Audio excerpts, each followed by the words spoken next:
Poligon üçlü sehpa seti.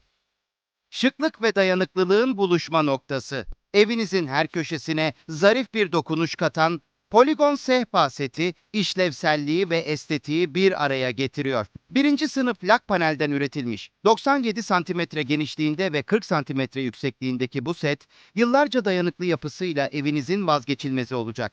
Mermer görünümlü yüzeyi zarif bir dokunuş katarken, yüksek kaliteli malzemesi ve işçiliği ile farkını ortaya koyuyor. 3 parçadan oluşan set, kolayca parçalarına ayrılıp tekrar birleştirilebilir. Böylece kullanım esnekliği sunar.